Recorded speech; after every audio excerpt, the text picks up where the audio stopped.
Presque 2 décennies après sa disparition, Carla Bruni n'a pas oublié son charme tendre et ravageur, sa voix rauque, son visage de porcelaine et sa liberté souveraine. Le 1er août 2023, cela fera 20 ans que Marie Trintignant est morte après avoir été battue par Bertrand Cantat.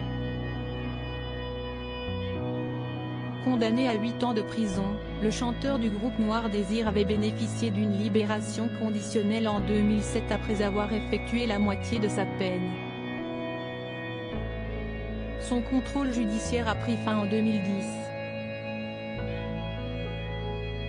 Il avait tenté d'effectuer des retours sur scène régulièrement perturbés par des manifestations. Mais certaines féministes se sont montrées étonnamment silencieuses. Cette absence de réaction est tout à fait étonnante. On ne peut s'empêcher de se demander pourquoi. Y aurait-il 2 poids, 2 mesures?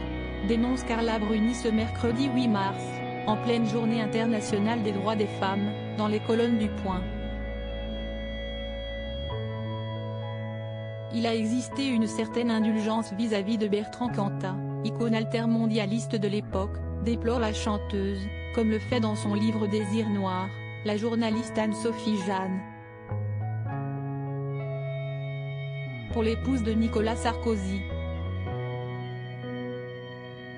Cela est dû à l'orientation politique des médias et du milieu de la culture, tout simplement. La mort de Marie Trintignant m'a bouleversée, non pas parce qu'il s'agissait de Marie, qui était merveilleusement singulière, mais parce qu'il s'agissait au contraire d'un crime tristement banal, observe Carla Bruni.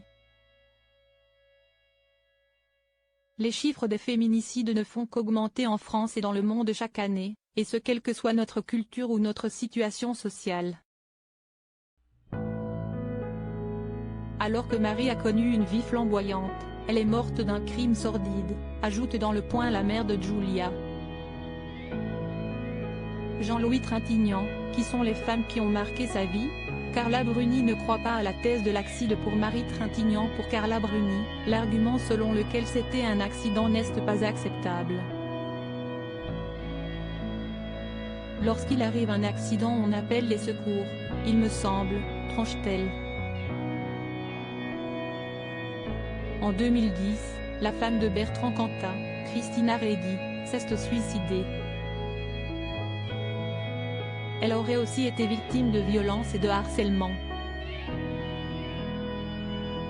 La mort violente de Christina m'a bouleversée. Son témoignage lors du procès avait beaucoup bénéficié à son mari, confie au Point l'ex-mannequin. Il y a 20 ans, au moment de la mort de Marie Trintignant, on ne parlait pas encore de féminicide. 2 décennies plus tard, les choses ont bien changé. Je crois qu'il y a une vraie évolution de la perception des violences faites aux femmes. Cela s'observe dans les médias mais aussi dans les mentalités. La vague #Métaux et l'explosion des réseaux sociaux ont donné la parole aux victimes, et si est-il la meilleure des choses, se réjouit Carla Bruni.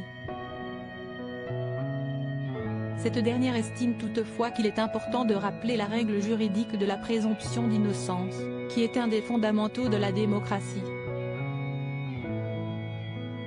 Car on ne répare pas une injustice en commettant une autre, conclut-elle. Article écrit en collaboration avec 6 médias Crédit Photo, Rindoff Board.